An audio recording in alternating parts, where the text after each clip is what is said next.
everyone, welcome to the Horror Room. I'm Travis Bruce, and today we're doing another indie horror spotlight. Today I have with us, he's a director. He has a movie in pre-production right now, and it's called BUBBA HOGHEAD. I have with us the director, Alex Tacos. Alex, welcome to the Horror Room. Thank you so much for having me, Travis. I appreciate you having me on the show, man. Thank you. Brother, it's a pleasure to have you on. Now listen, this is an interesting title. BUBBA HOGHEAD. Tell us a little bit about it. Yeah, BUBBA HOGHEAD. It's that that name has been floating around in my head for over 2 decades. Literally, it's been in there, and so last year, I always pictured this thing as a slasher, right? I mean, I grew up, I was born 1977. So I grew up in the 80s and 90s, and the heyday of horror, baby, and Yes. specifically slashers. And of course, I mean, don't get me wrong. I watched everything, pop culture, whatever. You could see behind me, I got the Captain America shield up on the wall. Got a werewolf head on the other side. So I was a comic book, nerd growing up. Loved that. Always, draw. I mean, that's how I came up. So, a product of that.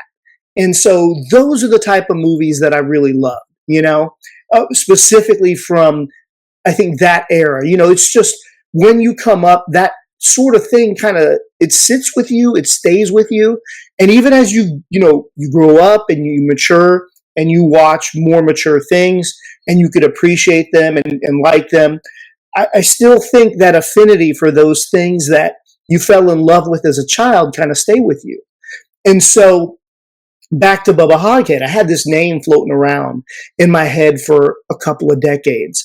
And to me, I always picture it, of course, as a slasher type film.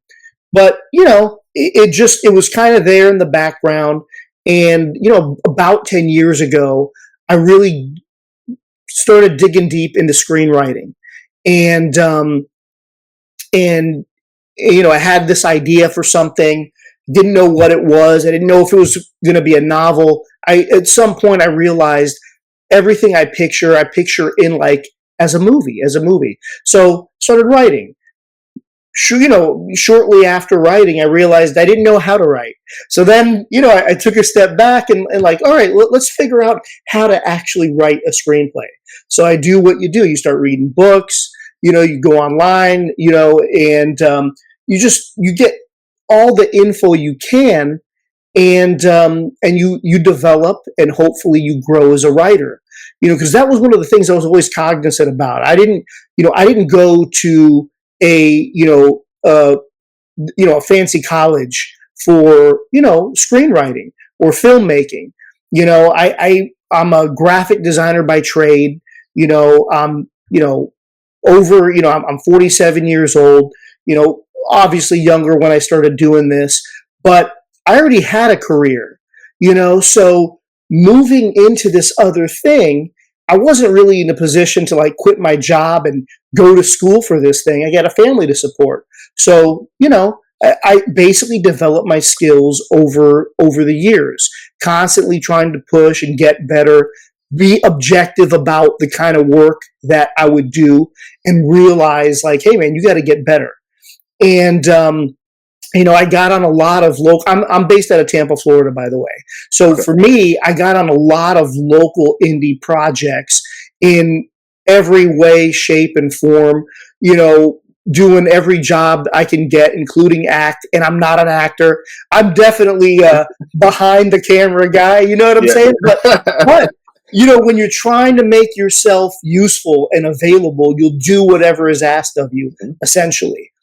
So I did that, and so basically I got to this point where I realized, okay, I've gotten better. I'm at this point where I'm a competent writer, and I'm starting to write some things that I think are really good. The problem is, for me, everything I had written, it was essentially higher budgets, something that I couldn't really make myself, at these higher price points, essentially. And so I decided after making a few short films and working on other people's projects, that at 47 years old, if no one's going to come along and rescue me and make my movie for me, I decided I'm going to have to do it myself. And so this idea that had been floating around for decades, it kind of, it came back to me, it was refreshed, and I was like, what, maybe I can do this thing specifically as a micro budget, movie that I need to do if I'm going to do it myself. And so that's what I did, man. I dove into it, I broke down the script, really came up with something that excited me, which is important because, that excitement, it's got to hopefully stick with you the whole way through the process. And it's going to take at least a couple of years, start to finish, to get this thing done. Now we're in pre-production and we're pushing forward. We have almost the entire cast in place, and we're scouting locations. And yeah, man, really excited to start shooting this thing in the next few months. Now, it must be terrifying, Alex. Because there's a lot more filmmakers who are doing the do-it-yourself filmmaking, right? And with technology, it's a lot accessible and easier to do. But it must be terrifying because I've always think about making a movie, but I'm like, well, where the hell do you even fucking start? Like, was that running through your head? Like, oh my goodness, this is a lot. Yeah, for sure. So, where do you start? For me, it always starts with the idea. You know what I mean? Like an idea, again, it comes back to that thing, that idea that excites you, and if it excites you and you're passionate about it, chances are, really passionate, not trying to fake sell something, because again, man, you're going to have to put a lot of time into this thing. Yeah. And if you're not excited about it, it's going to be really hard to push through. You know what I mean? Like if you're doing this just to do it, it could be really hard to push through. So it starts for me with the idea. But yes, beyond that, because there's only so much you can do as an individual, right? Movie making is not a one person, game, so to speak. It requires a team, and a rather large team, and you need the help. And then again, when we're talking about the level of, like you said, now anybody can do it.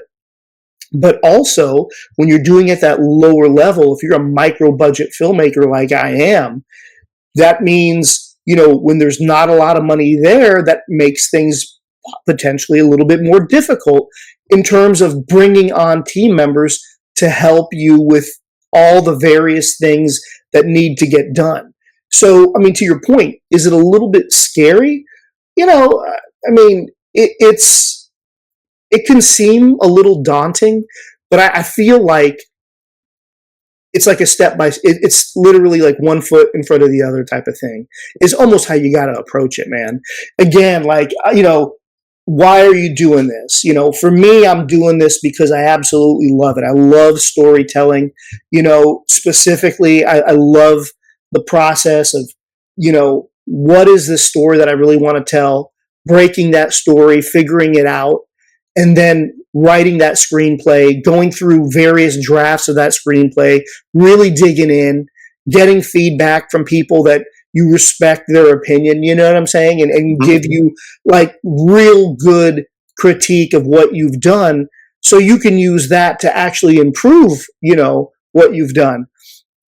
So there's that part of the storytelling, but then there's also the directing part, which is also, you're telling a story in that way. Then there's the editing part too. And really, I love all three of those things, but then there's every other position, cast and crew. And, that's an exciting thing too, though, man, going out there and finding the people that are just as passionate about making this thing as you are is really, really exhilarating, because they're out there. I promise you, they're out there. That's the thing that you know what, like, if you're sitting back worried about, for any filmmaker out there who's thinking about doing their own thing, if the thing that's stopping you is, how am I going to do it? I'm by myself. I need help. There's no one here to help me. Get outside your comfort zone. You will find like-minded people who also want to be a part of your project, as long as, they can tell that you care about the thing that much. You know what I mean? As long as they know that you're passionate about it, and you'll find those people out there too, man. There's so many people who want to be a part of projects like this. They're out there. Look for them, is what I would say. And one of the things you brought up, you brought up having a passion and also a story. And as someone who watches a lot of indie horror movies, I reviewed them and so forth. One of the things is you can have no budget at all, but if you have a compelling, great story, it keeps your audience engaged. And I mean, and I think a lot of filmmakers don't realize that they want to put a lot of money into effects and getting big name actors and actresses, but the story is missing. There's big holes in the story. Yeah, I mean, it's a problem, right? I mean, the thing about any movie is, first and foremost is, like you said, do you have a compelling story? Do you care about those characters? You know what I mean? Are you going to go along on their journey? Are you going to sit through this thing for 90 minutes? That's the hard part. And to me, again, as an indie filmmaker, especially, I mean, look, we're not some big Hollywood studio where you can kind of maybe disguise a bad movie with a lot of explosions. You know what I'm saying? Yes, a lot of explosions and, people flying around and shooting lasers. You don't really have that, I don't want to call that a luxury because I think it's a crutch, really. You don't really have that ability, though. So to your point, where you're going to lack in that budget, maybe those effects and things like that, I think, that's where that story comes into play. Can you develop something that's compelling? And that's the first thing. And I feel like, with this movie, Bubba Hoghead, I know the title seems crazy, but this movie's really, the story's about a family. It's about a family, and that's our focus. And of course, along the way, lots of crazy shit happens and people get killed, as you would expect with a slasher movie called Bubba Hoghead. But the story is really about this family and the turmoil that they've been through and the dysfunction that is in their lives, that is in, most people's lives. Most people have a certain amount of dysfunction. Well, theirs might be ramped up, quite a bit than others. But again, it's a movie. So, story's number one, and I think we have it with this. Now, when it came to your actors and actresses, building that team, because, they are a key part of any project, whether it be big budget, indie, micro budget. When you found your cast, what was something that, with each one of them, you're like, this is perfect. This person is perfect for this role. Yeah, man. It's almost like, you know it when you see it type of thing. You know what I mean? Like, so when I'm writing the script and you're writing these characters, for me, I can't help but to essentially envision who they are, right? Because I'm writing them. So it's like, you have this vision essentially in your mind of who they are, how they sound, how they look, even all these things, right? But then when you start casting, you're not necessarily seeing that, which is not necessarily a bad thing. Many times you're surprised. You're like, this is not what I was envisioning, but actually it's better, which is great when that happens. But, here's what I'll say is, again, for an indie film, micro budget, horror film, for any indie filmmakers who are in it or thinking about being in it, there's a lot of talent out there. There's a lot of talent out there. There's a lot of really passionate people who would love to be a part of your project. And they just need a chance, And so if you put yourself out there, yeah, you're going to have to go through, a lot of auditions, but it's worth it, man. Because I'll tell you again, we are, I can't stress it enough. We're a micro budget film. There's not a lot of money there, but the passion is there. And I have been over the moon with the talent I've been able to find. And just local. That's the other thing too. Yes, It's just local talent. There's people all around you. Is what I end up realizing. There's talented people all around you. Who want to be a part of something, and you just gotta let it be known that you're looking for those people. And to your point, I would, and I mean this wholeheartedly, man. I would much rather have, specifically talking about some of these indie horror flicks, somebody who's not a name, but really is into and cares about and is passionate about the project that you're working on, than to get somebody who maybe has a name, who we've seen in, lots of projects, who doesn't give a fuck about yours and is coming in for a paycheck and is basically, just cashing a check. You know what I'm saying? Yeah. Not giving their best effort. Like that kind of shit, to me, I understand why people do it, because it can draw attention to your movie, right? And maybe it could help, visibility. I totally understand it. But, for me, at least this is how I am today. If it's not actually improving your movie, your actual project, I wouldn't do it. If it wasn't going to improve it, I wouldn't do it. Because I've always wondered I'm not saying it, but you get that name. You get that name to put on your poster, and their name comes first, and they're only in the movie for 5 fucking minutes, right? Right. I think it's kind of insulting to whoever the lead actor or actress is, and they're carrying the movie, and their name is not even on the poster. And listen, again, I get it. I just don't agree with it. You know what I mean? And again, this is just my opinion. I'm sure other people out there think, oh, this guy is naive. You bring in a known actor, you get more, whatever. If it's a bad movie, this is the way I feel about it. Ultimately, if it's a bad movie, no one's going to give a shit anyways. Exactly. You know what I mean? So for me, I'm trying to make the best thing it could possibly make. And even if it makes no money at all, if I'm proud of that thing, dude, that'll be everything to me. You know what I mean? If it's actually good, that'll be everything to me.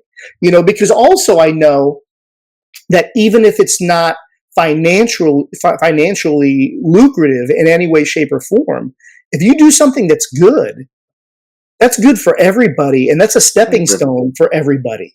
It's not just a stepping stone for me. I wrote, I directed, it's good for me. Yeah, absolutely it's good for me. But it's also good for everybody in that. Every single actor, every single crew member it's good for. That's part of your reel now. That's part of your portfolio now. And, that is really ultimately what matters to me, and that is the luxury. I will say, like the drawback of having no money, right? When you're indie filmmaker, but the luxury of being an indie filmmaker is you're not answering to anybody in terms of like, hey man, we think you should, change the script and add this because, this is going to bring in more people or whatever it is. We need a giant robotic spider in here somewhere. See, Alex, and 4 movies from now, I'm gonna be like this. A couple years ago, I'm like, damn, we had this conversation, and now he has Danny Trejo in his movie, which would be amazing. I would love to have Danny Trejo in the movie. Danny Trejo is great, man. He's absolutely great. So, I'm not. Yeah. By the way, I'm not like calling out anybody in particular. I'm really just talking about the indie horror genre. I mean, you have being somebody who's watched a lot of these movies know exactly what I'm talking about. And fans, I think, of these type of movies know what I'm talking about. And again, for me, like I got to be honest, man. I don't want to belabor this, but I don't think I've ever watched like an indie horror flick because, you know, actor A, B, and C was in it. Really, that's not what Yeah. gets me to, you know what I mean? It's like, But there was one. There was one, and I can't even think of the name of it, but it had Daniel Harris. It came out recently. It had Daniel Harris, Robert Englund, and it was directed by the director of Halloween 4, which I love. It was okay, called, fuck, I don't know. But, like, no, I watched, I was like, oh, this is a nice little cast, and the director from Halloween 4, and yeah, it was literally riding on its names. Like, it wasn't a good movie. yeah, and listen, it is what it is. I don't know the movie, you know, good luck to everybody involved. Everyone's just trying to work. I get that, Hmm. Um, but for me, I'm not at that point. Like I said, I have a day job, so my bills are paid. I'm doing this strictly out of love and passion, and I mean, really, this is the reason. So, with that being said, man, I'm not gonna shortchange it. That's just how it is. So, what do you think, Alex? Practical effects or CGI? I mean, again, growing up in the time I grew up in, practical effects for me is the way to go with, a sprinkling of CGI where needed. That's how I feel like the movies who do that tend to look the best, I agree. So if you go all CGI, it's even really good CGI. It's just clear that it's CGI and just always kind of takes me out of it a little bit, you know? I 100% agree. Now, This stuff. I'm sorry, go ahead. I'm gonna say now, how hard is it as an indie horror filmmaker to find a good practical effects person for your film? Well, I mean, now so we've been very lucky. I mean, I did a little bit of a search early on, and was directed, to contact a couple of different people, and I did find a gentleman who's done. His name is Michael Burnett. He's out of kind of like the Orlando area.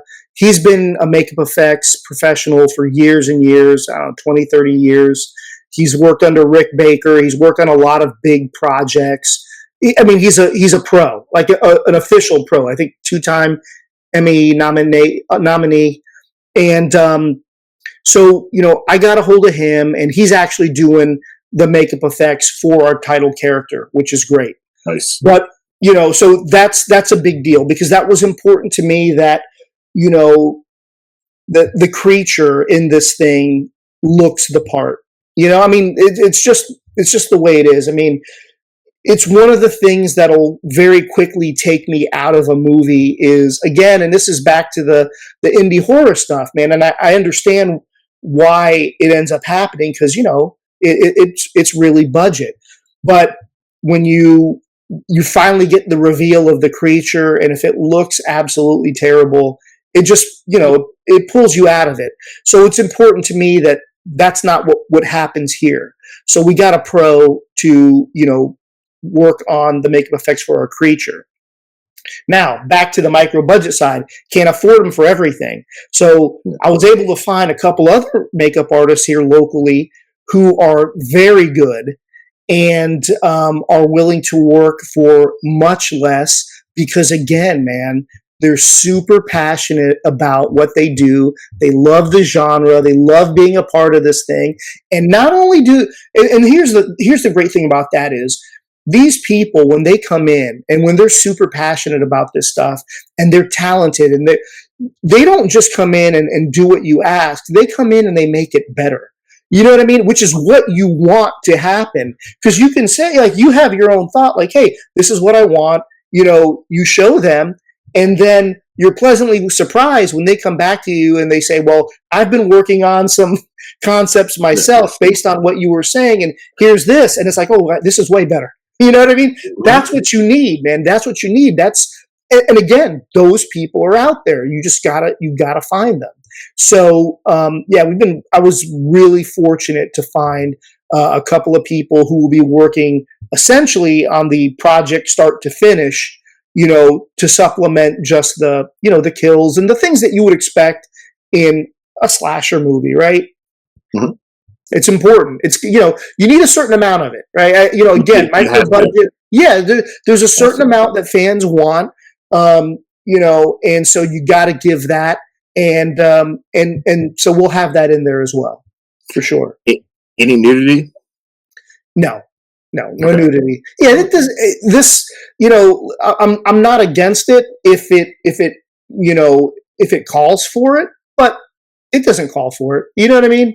It would, if I had it in the script that I wrote does not call for nudity. It would be in there. If I added it, it would just be gratuitous. You know what I mean? And It'd be an 80s slasher, yeah. Well, yeah. True. I also, listen. Well, it's just it's also, it's a modern day take on an 80s slasher. Let's put it like that. So, times have changed a little bit, so. Yeah. All right, Alex, listen, I do this every once in a while, man. Listen, I'm going to ask you 3 random horror questions. These are your personal opinion. Yeah. All right. What is one horror movie series that you think has jumped the shark? You think that it's time for it to rest? Wow. So, horror series. So, listen, this is going to be, all right. So, Scream. But here's why. Here's why. Like, obviously, I love horror movies and I love the slasher genre, and it is both of those things. I mean, there's lots of things that I love about Scream. But, one of the things, Scream is like almost more unrealistic than like any of the Friday the 13th movies, and that's including Jason going to space. Yeah. And the reason I'm saying that is, in all these other franchises, it's one killer, over and over again. He's resurrected. Fine, I can buy into the premise. It's harder to buy into the premise that every movie there's a new person who decides they want to kill that same, who want to kill Sidney Prescott. They put on but there's some kind of connection to the original. It's like, man, you're really trying real hard. You're grasping at straws to really still have some kind of connection to the original after this many movies. It's like, everybody, is insane. Everybody's a homicidal maniac in this small circle. You didn't just move out of town at that point. You just move the fuck out of town point. Yeah. I mean, I get why they don't do it, because, hey, man, these movies are, to be fair, I actually like these movies. They're fun, and they're making money. That's just the truth of the matter. They're fun and they're making money, and I actually do enjoy them. But if you put me on the spot and tell me which one's kind of jumped the shark, I got to give you an answer, and that's the answer because of that reason, man. Like, it's always again, for those reasons I just said, it's kind of jumped the shark. By the way, that's in my top 3. I mean, the top 3 answers that most people give me, they say Scream, Halloween, and Texas Chainsaw Massacre. They always say one of those 3. Yeah. Yeah. Yes. I get on board with Scream. The other ones, like, listen, man, as long as you give yourself a little time in between, I'm a fan of the genre. So I'm cool to see, I'm cool to see a new Halloween. I'm cool to see a new Texas Chainsaw Massacre, but you got to figure out, and this is where it gets tricky. You got to figure out a way to make it feel fresh, some way, shape, or form, Part of that, a lot of times, is just by giving it enough time to breathe. If you're trying to churn these things out every couple of years, it's kind of like the Marvel movies, I would say, where, again, I told you, I grew up a comic book nerd. You see that Captain America shield in the background. I'm a fan, but at the same time, eventually, you kind of, you've seen it a number of times, and it's fresh in your mind, and it's like, man, you're gonna have to give me something different, or you're gonna have to give me a break, or you're going to have to give me both. But I can't keep getting excited because it's more or less the same sort of thing over and over again, you know? And I must say, I had an issue with the Soul series. At one point, they were putting out a new one every fucking year during Halloween. I'm like, okay, give it a break. Like, you don't have to put out a new one every single year. Like, give us some time to miss Soul, you know? I agree. And, Give us time to miss it. And I will yeah. say this, man, too. This is where potentially you have, like, as an independent filmmaker, where you have maybe a little bit of an advantage. I know it sounds weird to say, but I think people get tired of all the same shit over and over again. Mm-hmm. You know, indie filmmaker, you're creating generally original IP. You know what I'm saying? This is something new. This is something different. And, you know, if you could make it good as well, well, now you have maybe a recipe for success. You know, so it's not all bad being a indie filmmaker, you know, even working on the micro budget level. There are plenty of benefits to it. I agree. You just got to take advantage of it, brother. Yeah. You 100% have to. All right. Second question: who is your Mount Rushmore of horror villains? Horror villains on your Mount Rushmore. Oh man, that's, you know, again, you know that, as I mentioned, like when I grew up, it's gonna be the ones that, you know, it's gonna be, you know, it's gonna be Jason Voorhees, it's gonna be Michael Myers, it's gonna be Freddy Krueger, you know, it's gonna be Leatherface, you know, those are gonna be, for me, again, that's when I grew up. Those are the ones that really resonate the most to me. And yeah, man, that's it. Those are the classics. Okay. No Pinhead, no Candyman. Listen, I like those movies. To me, again, you know, everybody's got their opinion, you know, and I like them. But you're talking around Mount Rushmore. How many heads is that? Is that 4? 4. That's 4, Mm-hmm. right? Mm-hmm. You know, those are the 4, baby. Those are the 4. All right. And the final question is, which horror villain do you feel like you relate to the most? You relate to? Well, I'm not saying you're out here killing people or anything, but I understand them. No. I get it. Yeah, that's interesting. You know, well, I'll tell you this. So I don't know about relate to, you know, because that's kind of interesting. I don't know how you know how deep to dive into that. But this is what I'll say. The one that I've enjoyed the most over the years is Jason Voorhees, like the Friday the 13th movies. And I think one of the things that I really enjoyed about those movies is that they did kind of that thing that I said. It didn't always hit for people, don't get me wrong, but they did do a thing where they were doing one after another, Yeah. you know, for the decade of the 80s. But also, they did try to freshen it up a bit. You know what I mean? They did try to do different things with Jason. I mean, when, you know, as we know, the first film, it wasn't even Jason as the killer. It was his mom. Then the second film, it's Jason, and he's not, at least as far as we can tell, some undead creature. He's kind of this deformed, this deformed, you know, man out there, maniac out there killing people. You know, eventually he gets killed, and they bring him back like, you know, like Frankenstein with electricity. You know what I mean? And Friday the 13th Part 6, which is actually one of my favorites. And now you have like kind of this, you know, now you have this undead version of the character. You know, this is 6 films in, you know, then in Part 7, to freshen it up a bit, because you have this essentially unstoppable killing machine.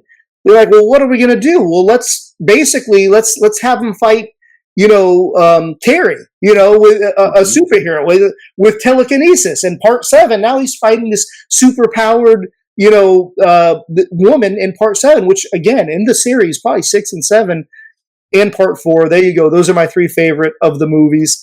You know, I mean, over and over again, they tried to figure out a way to bring him back and freshen it up a bit. And for me, it worked for a while. Now, eventually, it stopped working. Obviously, right? But I think that had about as good of a run as you would get. Because although I like the other, obviously, we talked about the Mount Rushmore. Michael was always just Michael, and the movie ends, and he's not dead, and he'll be back the next time. And that's just how it is every time. It's the same thing with a lot of them. Same thing with Freddy. Oh, you defeated him, but that's only until the next one. With Jason, they actually thought of like, how can we make this work? You know what I mean? And change the character a little bit. And that to me was interesting. Changing the character, making him kind of something else. So yeah, I think I appreciated that. I don't know if I relate to that the most, but I definitely appreciate that approach if you're trying to keep something going, to, again, trying to put a different spin on it. I can't think of which one it was too, but you also had a one where you had a copycat Jason killer. Right. What's that? Was part 5? That was part 5. Yeah. Yeah, part 5. Yeah, that was a little disappointing for a lot of fans. That was a little disappointing. I purposely didn't bring that one up, but it was something different. It was something different. It was like, what if somebody decided to, just like Jason, start killing people? Yeah, look, and we'll go even a step further. Like, so Jason goes to hell. Even that I thought, and I don't know, it doesn't seem to be one of the movies that when I hear fans talk, they bring up as one of their favorites. But it was interesting in that the first, 5-10 minutes of that movie, they blow up Jason. They essentially, it was pretty great. I remember seeing it in the theater, which is essentially they set him up. They send in an undercover cop, essentially dressed up as a hot camper, to go into this, spooky cabin at night by herself. The next thing you know, Jason shows up, of course, like he does to kill her. She draws him out into this field where they turn on the lights. There's, 30 SWAT guys, and they essentially open fire on him and then blow him to smithereens. That was like in the first 5 or 10 minutes of the movie. So, even that, that was, I thought, pretty great, a pretty great way to handle it. And then the movie progressed from there. So I thought that was interesting. Like, because, you're sitting in the theater watching that. You're like, well, is the movie over? We're only 10 minutes in. Yeah. Because I have a special place for Jason Go to Hell. I have a special place in my heart for that movie. Yes. That was the first movie in general that I saw in the actual theaters. My older sister took us, my younger sister and I, to see that. My parents didn't know, but she took us to see that. And it was just like, whoa, got to see Jason for the first time on the big screen. So I always, is it the best Friday the 13th? Not really, but no. I have a special place in my heart for that because it was the first one I saw in theater. Plus, it was a fun movie. It was a gory movie as well. It was, and I'll say this, man, like, to your point, you already said it. It's not the best, of those films. It's not. But you know what? It's worth the watch. I will say that. And again, it goes back to the point of they really tried to do something different. And with that movie, they did. And of course, that, it doesn't always land. People, fans of, Friday the 13th, you want to see Jason the entire time going and killing people. Well, because of how they treated that movie, blowing him up in that first, 10 minutes of the movie, that's not really possible now. You know what I mean? But the movie still progresses. You still get kills. It is still Jason, but just in a different form. And I think it's actually a well done movie, man. It's one that I do enjoy, and I would recommend people go and watch for sure, even though it's not the top 3. Yes, I 100% agree. Alex, where can everyone find you, my friend? Yeah, man, to make it easy, Bubba Hoghead on Instagram, Facebook and TikTok, you know, that's it. Bubba Hoghead. There you go. Those three, I'm there. You can find me there. Yeah, please reach out, and, become part of the journey, man. We're going to post regularly. We have been posting regularly. And as we continue to, through pre-production and into filming, we're going to put a lot of behind the scenes stuff on there. And yeah, man, excited to do this, and thankful for you, bringing me on your show, man. I really appreciate it. Listen, man, it's a blast. And once Bubba Whole does come out, I would love to have you come back on so we can I can watch it and talk to you about it. Love it. Yeah, absolutely. Yes. Yes, sir. We'll do it. It's a date, brother. Thank you. I'm gonna hold you to it, man. Yes, sir. Listen, everyone, please follow Alex and please also follow Bubba Hoghead as well. And look out for it. All right, everyone. Well, thank you for coming to the Horror Room. I'm Travis Bruce. We'll see you next time. Take care.